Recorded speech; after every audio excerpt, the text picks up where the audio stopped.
साडेआठच्या बातमीपत्रात मी योगेश कोलते आपलं स्वागत करतो। सुरुवातीला एक नजर ठळक बातम्यांवर। चीन आणि मंगोलियाच्या यशस्वी दौऱ्यानंतर पंतप्रधान दक्षिण कोरियामध्ये दाखल। भारत आणि मंगोलियामध्ये 13 महत्त्वपूर्ण करार, द्विराष्ट्रीय संबंध दृढ करण्याचा निर्णय। आयुष विभागाच्या सक्षमीकरणासाठी केंद्र सरकारची 5000 कोटी रुपयांची तरतूद। आणि रोम मास्टर्स टेनिस स्पर्धेत सानिया मिर्झा मार्टिना हिंगीस जोडीला उपविजेतेपद। चीन आणि मंगोलियाच्या दौऱ्यानंतर पंतप्रधान नरेंद्र मोदी दक्षिण कोरियात दाखल झाले आहेत। 2 दिवसांच्या दक्षिण कोरिया दौऱ्यात पंतप्रधान तिथल्या वरिष्ठ नेत्यांशी द्विपक्षीय मुद्द्यांवर चर्चा करतील। अनेक महत्त्वाच्या करारांवर यावेळी स्वाक्षऱ्या होण्याची अपेक्षा आहे। दक्षिण कोरियाचे राष्ट्राध्यक्ष पार्क यून हाय यांच्याशी दोन्ही देशांच्या हिताच्या मुद्द्यावर चर्चा होईल। दक्षिण कोरियामध्ये राहणाऱ्या भारतीय समुदायालाही पंतप्रधान संबोधित करतील। तसंच भारत कोरिया सीईओ मंचासमोरही ते भाषण करतील।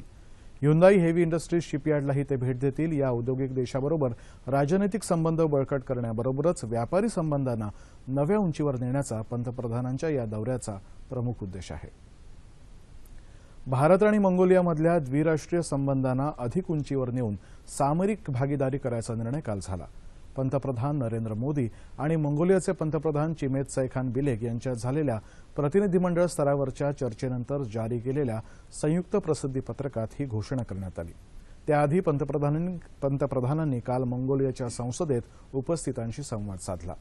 बौद्ध धर्माची शिकवण आणि लोकशाही अंगीकारामुळे आशिया खंड शांतता, सद्भाव आणि समानता आणि सहकार्याच्या दिशेने वाटचाल करतोय, असं नरेंद्र मोदी म्हणाले। Great honor to speak to the great Harald. It is a special privilege to do so in the 25th year of democracy in Mongolia. You are the new bright light of democracy in our world. मंगोलियाची राजधानी उलानबाटोर इथं मंगोलियाचे पंतप्रधान चिमेत सैखान बिलेक यांच्यासह नरेंद्र मोदी यांनी एक संयुक्त पत्रकार परिषद घेतली। मंगोलियाला पायाभूत सुविधांसाठी $1 अब्ज कर्ज देण्याची घोषणा त्यांनी यावेळी केली। भारत आणि मंगोलियात काल 13 महत्त्वपूर्ण करारांवर स्वाक्षऱ्या करण्यात आल्या। आयुर्वेद, योगशास्त्र, निसर्गोपचार, युनानी, सिद्ध आणि होमिओपॅथी यांचा समावेश असलेल्या आयुष विभागाच्या सक्षमीकरणासाठी केंद्र सरकारनं 5000 कोटी रुपयांची तरतूद केली आहे।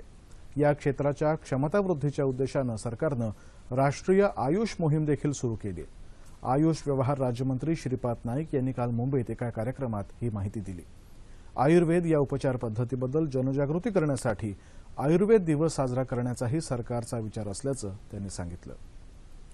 राज्यातल्या अल्पसंख्याक समाजाची सामाजिक, आर्थिक आणि शैक्षणिक क्षेत्रामध्ये प्रगती व्हावी यासाठी सरकारच्या वतीनं अनेक योजना राबवल्या जातात। नागपुरातल्या अल्पसंख्याक समाजालाही याचा फायदा होतोय। या योजनांबाबतचा हा वृत्तांत। जनतेच्या हितासाठी शासन विविध योजना राबवत आहे। त्यात अल्पसंख्याक समाजाला उपयुक्त अशा योजनाही आहेत। अल्पसंख्याक विकास विभागाच्या अखत्यारीत मौलाना आझाद अल्पसंख्याक आर्थिक विकास महामंडळ कार्यरत आहे। या अंतर्गत थेट कर्ज योजना, मुदत कर्ज योजना, सूक्ष्म पतपुरवठा योजना तसंच शैक्षणिक कर्ज योजना यांचा समावेश आहे। अल्पसंख्याक बिरादरीचे ज्या सुशिक्षित बेरोजगार आहे किंवा विद्यार्थी यांना कर्जाद्वारे त्यांना सहायता देणे हा त्याचा उद्देश आहे। नागपुरात 2014ला थेट कर्ज योजना आम्ही राबवली होती। त्याच्यात सुमारे 4000 ॲप्लिकेशन्स आली होती। त्यांची लॉटरीद्वारा त्यांचं सिलेक्शन झालं आणि 962 लोकांना त्यांचं सिलेक्शन झालं होतं। त्याच्यापैकी 723 प्रकरणांना आतापर्यंत आम्ही कर्ज वाटप केलेलं आहे। या योजनांचा लाभ अनेकांनी घेतला आहे। कर्ज घेऊन स्वतःचा व्यवसाय उभारला। लोन लेने के बाद में मैंने से जो मेरे को मदद मिली मौलाना आजाद फंड से, उसके बाद में मैंने कंप्यूटर लिया, जेरोक्स लिया, दूसरा एक नया मशीन लिया, प्रिंटिंग मशीन लिया। मुझे जो चीज़ की कमी थी वो मैंने पूरी किया उससे। अल्पसंख्याक समाजातल्या आर्थिकदृष्ट्या दुर्बल तरुणांना स्वयंरोजगारासाठी आर्थिक सहाय्य म्हणून हे महामंडळ विविध योजनांमार्फत कर्ज उपलब्ध करून देतं। अशा योजनांमुळे अल्पसंख्याकांना आता आर्थिक पाठबळ तर मिळत आहेच, त्याचबरोबर स्वतःच्या पायावर उभं राहण्यासाठी मानसिक बळही मिळालं आहे. उस्मानाबाद जिल्ह्यातल्या भूम इथं काल दूध पाणी परिषदेचं आयोजन करण्यात आलं होतं. उस्मानाबादसारख्या दुष्काळी जिल्ह्यामध्ये पुरेसा चारा नाही आणि शेतकरी तोटा सहन करत दुभती जनावरं सांभाळत आहेत. अनेक अस्मानी संकटातही शेती करतायत, मात्र या सरकारकडून शेतकऱ्यांना काहीच दिलासा मिळत नसल्यानं ते आत्महत्या करतायत असं मत स्वाभिमानी शेतकरी संघटनेचे अध्यक्ष खासदार राजू शेट्टी यांनी या परिषदेत व्यक्त केलं. मागच्या सरकारप्रमाणे याही सरकारनं दूध उत्पादक शेतकऱ्यांसाठी काहीच केलं नसल्याचा आरोपही त्यांनी केला. दुधाचा व्यवसाय तोट्यात घालणाऱ्या दूध भेसळ करणाऱ्यांवर कारवाई होणं आवश्यक असल्याचंही शेट्टी म्हणाले. येत्या काळात इथली परिस्थिती बदलायची असेल तर कृष्णा मराठवाडा प्रकल्प पूर्ण करून हक्काचं 25 टीएमसी पाणी देणं गरजेचं असल्याचं शेट्टी यांनी सांगितलं. अशी पद्धत आहे की गेल्या 5 वर्षातील सरासरी शेतीचं उत्पादन पेक्षा जर कमी उत्पादन आलं तरी विम्याचं भरपाई दिली जाते आणि गेल्या 5 वर्षामध्ये सरासरी जो बाजारातला भाव मिळतो त्या भावापेक्षा कमी भाव आला तरी सुद्धा फरकाची रक्कम विमा कंपनीकडून दिला जातं. अशा प्रकारचा जर विमा उतरवला गेला तरच शेतकऱ्याला दिलासा मिळेल. बाजारातील तेजी मंदीचा थेट परिणाम हा शेतमालाच्या खरेदी विक्रीवर होतो.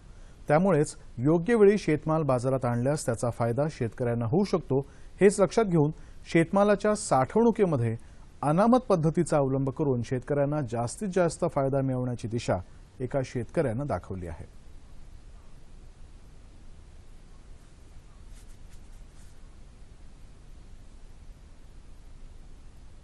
शेतकऱ्यांचा माल जेव्हा विक्रीसाठी बाजारात येतो तेव्हा शेतमालाचे भाव त्यांना घसरलेले दिसतात, हा इतिहास आहे. मात्र शेतमालाची अनामत पद्धतीने खरेदी झाल्यानं शेतकऱ्यांना फायदा होऊ शकतो याचा वस्तुपाठ लातूरमध्ये घातला गेला आहे. हेमंत वैद्य या कृषी उद्योजकानं या पद्धतीने लातूरमध्ये नवी क्रांती आणण्याचा प्रयत्न केला आहे. अनामत सोयाबीन घेण्यामागची सगळ्यात मोठी जी संकल्पना आहे की आपल्याकडे लहान क्षेत्र असलेले शेतकरी भरपूर आहेत, ज्यांचे क्षेत्र 3 एकर 5 एकर एवढं असतं की ज्याचं उत्पन्न 5 पोते 10 पोते 20 पोते असतं. हा शेतकरी कधी सुद्धा वेअर हाऊसिंगच्या ट्रेंडमध्ये येऊ शकत नाही, कारण त्याला कोणी जागाच देत नाही एवढ्या छोट्या क्वांटिटीला. म्हणून आम्ही अनामत माल ठेवण्याची योजना 2012 पासून चालू केली. वैद्य यांनी हरंगुळ परिसरात अत्यंत अत्याधुनिक सुविधा असलेलं किसान मित्र वेअरहाऊस उभं केलं आहे. या वेअरहाऊसमध्ये शेतकरी 5 पोत्यापासून ते 500 पोत्यापर्यंत शेतमाल ठेवू शकतो. शेतकऱ्याने सोयाबीन आणल्यानंतर त्याची इलेक्ट्रॉनिक मशीनवर मोजणी करून प्रयोगशाळेत शुद्धता तपासली जाते. त्याची पावतीही शेतकऱ्यांना दिली जाते.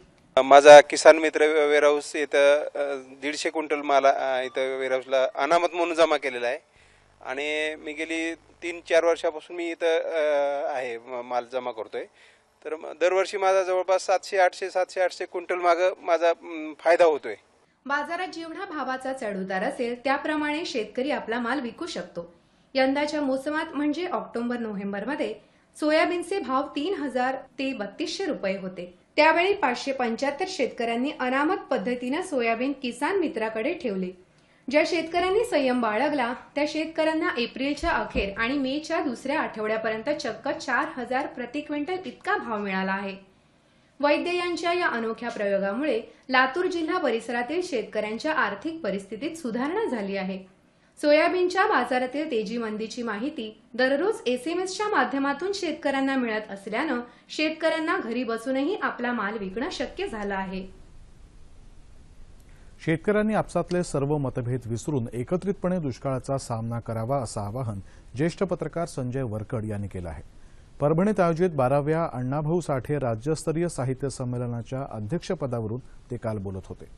दुष्काळ ही संकल्पना असलेल्या या संमेलनाचं नाटककार राजकुमार तांगडे यांच्या हस्ते गुरांना चारा वाटून उद्घाटन करण्यात आलं. यावेळी आयोजित केलेल्या परिसंवादाच्या माध्यमातून दुष्काळावर व्यापक चर्चा करण्यात आली. मुलांच्या तुलनेत मुलींचा घटणारा जन्मदर म्हणजे भविष्यातल्या संकटाची चाहूल. यावर मात करण्यासाठी केंद्र शासनानं सुरू केलं बेटी बचाओ बेटी पढाओ हे अभियान. रायगड जिल्ह्यात त्याला चांगला प्रतिसाद मिळतोय. मुलगी शिकली तर साऱ्या कुटुंबाला पुढे नेते. याच मुलींना वाचवण्यासाठी, वाढवण्यासाठी आणि शिकवण्यासाठी सुरू झाली मोहीम बेटी बचाओ बेटी पढाओ. याचाच एक भाग म्हणून रायगड जिल्ह्याच्या पनवेल तालुक्याअंतर्गत जिल्हा परिषद शाळा टेंभोडे इथे नुकताच एक कार्यक्रम झाला. मुलींच्या शिक्षणाचं महत्त्व अधोरेखित करण्याबरोबरच महिला बचत गटांना प्रोत्साहित करण्यासाठी एक प्रदर्शनही यावेळी मांडण्यात आलं होतं.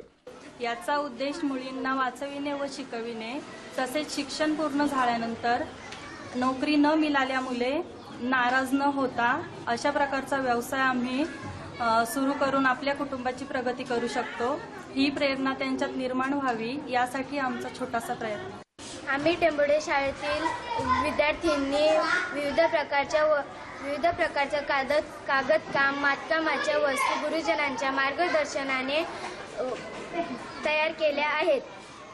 त्यातून आम्हाला शाळेची आवड निर्माण झाली. खूप शिकू, मोठे होऊ, कुटुंबाला आधार देऊ. बेटी बचाओ बेटी पढाओ आणि तंबाखूमुक्त शाळा या विषयावर आधारित रांगोळ्या मुलींनी रेखाटल्या होत्या. उद्देश होता विद्यार्थिनी आणि विद्यार्थ्यांनाही प्रेरित करण्याचा, सक्षम करण्याचा आणि निरोगी ठेवण्याचा. लेख वाचवा लेख शिकवा या अभियानात सावित्रीबाई फुले अभ्यासिका मार्फत आम्ही सर्व विद्यार्थिनी दुपारच्या सुट्टीत जेवण झाले की विविध कर्तृत्ववान महिलांची पुस्तके, मासिके वाचतो. त्यांच्या कार्याची माहिती मिळते. आमचे वाचन सुधारले.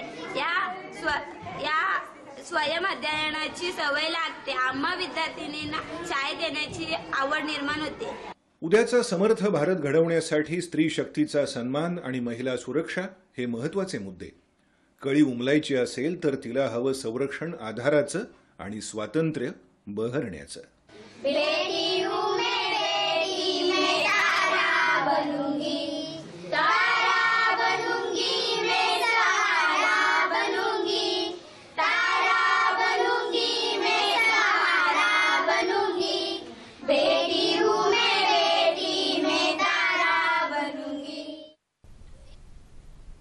विद्यार्थ्यांना उच्च शिक्षणासाठी तसंच युवकांना स्वयंरोजगारासाठी उपलब्ध असलेल्या बँकांच्या तसंच राज्य आणि केंद्र सरकारच्या विविध योजनांची माहिती देण्यासाठी महाराष्ट्र स्टेट बँक कर्मचारी संघटनेनं काल मुंबईमध्ये आर्थिक साक्षरता आणि बँक कर्ज मार्गदर्शन कार्यशाळा आयोजित केली होती.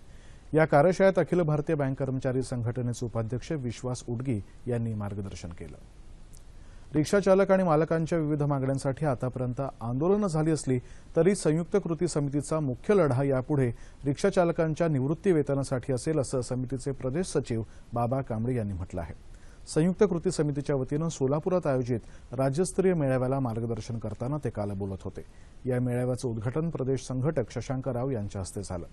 रिक्षा परवान्यासाठी 10वी उत्तीर्ण असण्याची अट रद्द करावी, नवीन रिक्षा परवाने लवकर द्यावेत, रिक्षा चालकांसाठी स्वतंत्र कल्याणकारी मंडळाची स्थापना करावी, तसंच निवृत्ती वेतन योजना लागू करावी या मागण्यांकडे सरकारचं लक्ष वेधण्याच्या उद्देशानं हा मेळावा आयोजित करण्यात आला होता. आणि आता बातमी टेनिसची. भारताची सानिया मिर्झा आणि स्वित्झर्लंडची मार्टिना हिंगिस या जोडीला रोम मास्टर्स टेनिस स्पर्धेच्या महिला दुहेरीच्या उपविजेतेपदावर समाधान मानावं लागलं. काल झालेल्या अंतिम सामन्यात या अव्वल मानांकित जोडीला हंगेरीची तिमिया बॅबोस आणि फ्रान्सची ख्रिस्तिना ब्लँडनविक या तृतीय मानांकित जोडी करून 4-6, 3-6 असा पराभव पत्करावा लागला.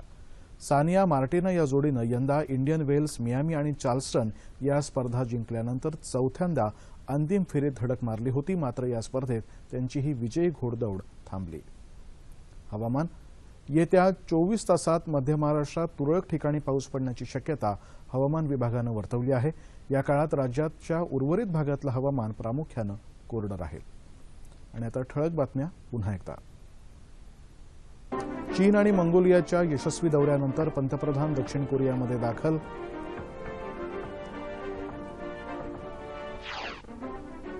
भारत आणि मंगोलियामध्ये 13 महत्त्वपूर्ण करार, द्विराष्ट्रीय संबंध दृढ करण्याचा निर्णय.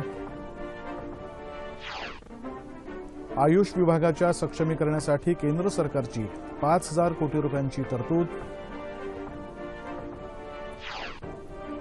आणि रोम मास्टर्स टेनिस स्पर्धेत सानिया मिर्झा, मार्टिना हिंगिस या जोडीला उपविजेतेपद. याबरोबरच हे बातमीपत्र संपलं. पुन्हा भेटूया दुपारी 2:30 वाजता सह्याद्री वाहिनीवर. नमस्कार.